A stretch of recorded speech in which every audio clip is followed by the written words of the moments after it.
Thank you so much, and good evening to everyone.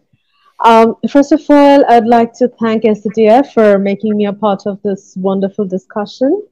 Of course, I believe that I don't expect that all the problems will be solved by today's dialogue, but of course, it's a very good kickoff. I must say that.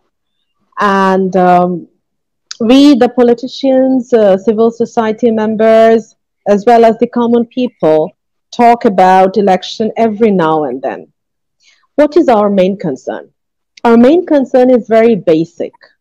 Whether we, the people of Bangladesh, will ever be able to cast our vote and choose our representatives freely, and if so, when and how, especially when the ruling regime clearly crushed down the total electoral system. All the typical symptoms of a country lacking free and fair election are now vividly visible in Bangladesh. Let me give you a short overview of that. According to Economist Intelligence Unit, Bangladesh is a hybrid regime. In VDEM's ranking, Bangladesh has been ranked 147th among 179 countries in Liberal Democracy Index, LDI. Freedom House categorizes Bangladesh as partly free. Bertelsmann Foundation's Transformation Index 2018, BTI, rated Bangladesh as an autocracy. The Civicus Monitor classifies Bangladesh as repressed. Bangladesh was not invited to Democracy Summit organized by Biden administration, as you all know. In Press Freedom Index of Reporters Without Borders, this year Bangladesh was ranked 163rd out of 180 countries. This year, Bangladesh scored 25 out of 100 in Transparency International's Corruption Perception Index 2022, ranking 147th out of 180 countries. As a significant consequence of a non-elected government, rampant corruption has been prevalent in this country. Consequently, this country is facing the most severe economic crisis since its independence. Our forex reserve, if all the immediate liabilities are deducted, will merely be enough for meeting the import bill of approximately 2 months. This is far less than the safe margin. The government went for budget support from IMF, World Bank, ADB, as you all know. In South Asia, except Bangladesh, only 2 other countries went for support from IMF. One is Sri Lanka and the other is Pakistan. Bangladesh is facing the highest inflation in its history. It is at least 20%, though the government falsely said it's 10. If we consider it as 10, even if it is the highest in a decade. Cause of this dire economic condition is rampant corruption, as I have already told, and laundering of that money to many developed countries. According to the Global Financial Integrity GFI, every year, between $8 to $10 billion is laundered from Bangladesh through banking channel. If the amount of laundering by non-banking channels is added, total amount will be at least the double of the amount. That is scary. Due to severe corruption, Bangladeshi physical infrastructures are the most expensive in the world. In June 17, 2017, in a news conference, Bangladesh Office of World Bank proved with adequate data that the expense of constructing roads in this country tops the world. They too blamed corruption for that. A massive corruption took place in banking sector, from where government oligarchs took vast amount of loans and became defaulter intentionally. After coming to power, the ruling regime permitted its oligarchs to establish power plants that were very much against the interest of the country.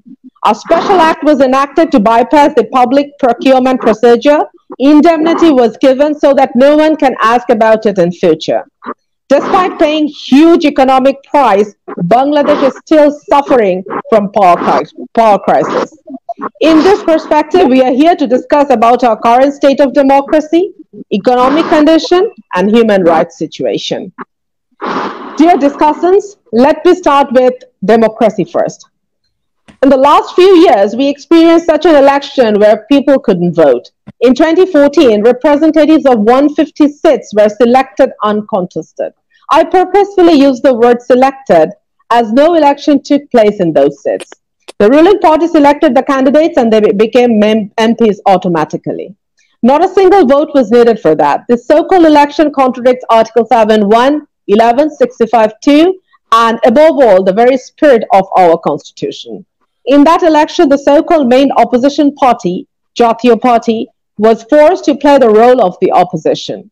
3 ministers and a special envoy to the Prime Minister were appointed from Jatiya Party, which is unprecedented in the democratic world. After that, some local government elections took place, which were also marred by rigging and severe violence. Then another national election took place in 2018, which was, though participatory, was not free and fair. This election is popularly known as midnight election, since ballot papers were stuffed in the previous night. In a survey done immediately after the election by Transparency International Bangladesh (TIB), it found that in 94% of the constituencies, some sort of rigging took place. Most important finding of that survey, that is, proof of ballot stuffing in the previous night, was found in 66% of the constituencies. TIB stated that if asked, they are ready to produce all the documents on which the survey was done, but the ruling party didn't challenge this record. Now another election is knocking at the door, and here the discussion begins. As the main opposition party, our prime concern is whether that election will be such where the people can exercise their voting rights, or it will be marred by rigging and violence as before. Secondly, history says only 4 elections in past 51 years were more or less accepted by all the parties.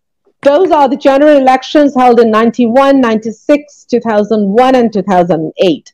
All those elections were taken place under a non-party caretaker government. Thirdly, the concept of caretaker is the brainchild of Awami League. They boycotted parliament, called hartal or strike for 176 days, organized violent movements on streets, and compelled BNP to amend the constitution and incorporate caretaker government in the constitution in 1996.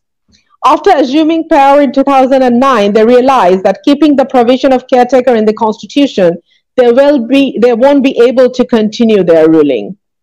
In a verdict regarding caretaker, the Supreme Court left option to have 2 more general elections under caretaker. The government formed a committee to collect opinions from all stakeholders led by 2 senior Awami League leaders. In that committee, Awami League opined in favor of caretaker government. But suddenly the decision was changed and caretaker was removed from the constitution. Hence, the elections of 2014 and 18 took place under Awami League government. For the next election, the government is adamant, saying that the caretaker is a dead and buried issue. Election will take place, keeping them in power, but after 2018, it's in no way possible for the opposition parties to participate in such farcical election. Bangladesh is facing an acute crisis. There is no democracy, no freedom of speech, no freedom of expression, no freedom of association, and so on. There is a fierce psychosis everywhere. Black laws like Digital Security Act, Anti-Terrorism Act, Special Powers Act are being used to shut the opposition up. In a false and politically motivated case, our chairperson was in jail. She is now in house arrest and the government compelled her to stay away from politics. Our acting chairman is in exile. Our party secretary general got more than 100 cases against him. He was in jail for many, many times. In fact, anyone having different view from that of the government is a target now. Random cases are filed against our members and activists. We call those cases ghost cases. Nothing happened, no evidence, no witness, but case has been filed. You'll be surprised to know that our 4 million people were accused in almost 200,000 cases.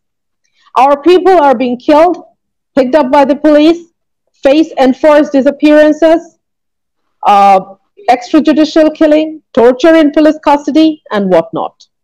In last 14 and a half years, 2,600 extrajudicial killings and more than 600 enforced disappearances has been committed by the law enforcing agencies. So you can clearly see the human rights situation of Bangladesh now. In last few months, when BNP started peaceful movements, police gunned down 17 BNP activists. Father of a BNP activist was brutally beaten to death. Hundreds of cases have been filed against BNP supporters and activists. Before every single rally, mass transport service was stopped. Police searched the BNP activist house to arrest them, but nothing could stop people from joining in our rally. They reached the meeting place on foot, rickshaw van, and many other ways possible. These meetings become the meetings of general people, common people, not only BNP activists and members. This certainly gives a clear message to the government that general people started relying on BNP and consider it the only way out from this authoritarian regime. A country which observed its golden jubilee of independence 2 years back is facing a real threat of being a failed state. I'm sorry for using the word failed state, but that is the reality.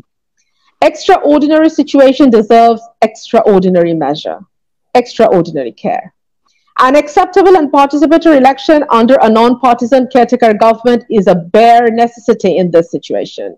Such an election will not solve all the problems, as I understand, which have been created during 1.5 decades of bad governance of the ruling regime, but it will certainly start improving the situation and pave the way to a truly democratic Bangladesh, which will ensure all the rights to its citizens. An elected government is more likely to be accountable than an unelected one. So, to ensure democracy, good governance, freedom of speech and expression, rule of law, human rights, we need to have a free, fair, and participatory election in 2014. Bangladesh cannot afford another 2014 or 2018 election.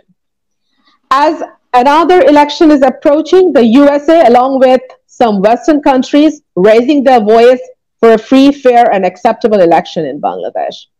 As a part of this, the USA on December 10, 2021, imposed sanction on the elite force RAB and its 7 officers.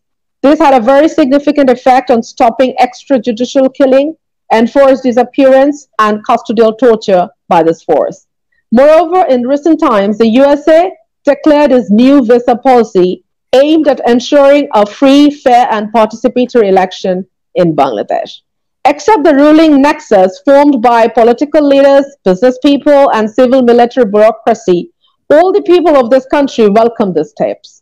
People of this country believe these steps will catalyze an acceptable and participatory election in our country. On top of that, 6 Republican congressmen wrote a letter to the US President Joe Biden where they strongly condemned the absence of free poll and human rights violation by the government.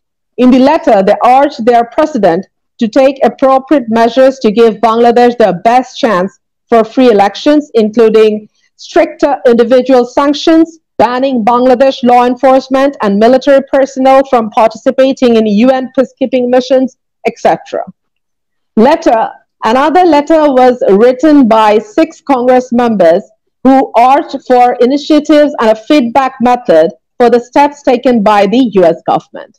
Last but not the least, prior to the Bangladesh tour of the UN under Secretary General of Peacekeeping Human Rights Watch and International Human Rights Organization, reiterated the UN to check human rights record of Bangladeshi peacekeepers who worked in RAB and other forces. I want to take an opportunity to thank you parliamentarians who issued letter on this month asking the High Representative of the European Union for Foreign Affairs and Security Policy, Joseph Borrell, to take necessary measures while engaging in constant dialogue with Bangladesh authorities on human rights agenda. 6 EU parliamentarians emphasized the importance of the upcoming 12th parliamentary election in Bangladesh, where the MEPs called on the Vice President for initiatives to ensure a free and fair election under a neutral caretaker government, the release of Bangladesh Nationalist Party chairperson Begum Zia, government's engagement with other major political parties, including BNP, to find a sustainable and democratic solution to the ongoing political crisis. The expectations of these MEPs resonates with the demand of the Bangladeshi citizens. A relevant information may be added here. The European Union ambassador to Bangladesh, Charles Whiteley, said that free and fair elections would be a positive signal for Bangladesh for its readiness to get GSP Plus facility to exports of Bangladeshi products to EU market. I believe US step in Bangladesh has shown what should be done for preventing democratic backsliding of Bangladesh, but it is not adequate. I hope, following the appeal of the six MEPs, you should consider steps for holding next general election under caretaker government.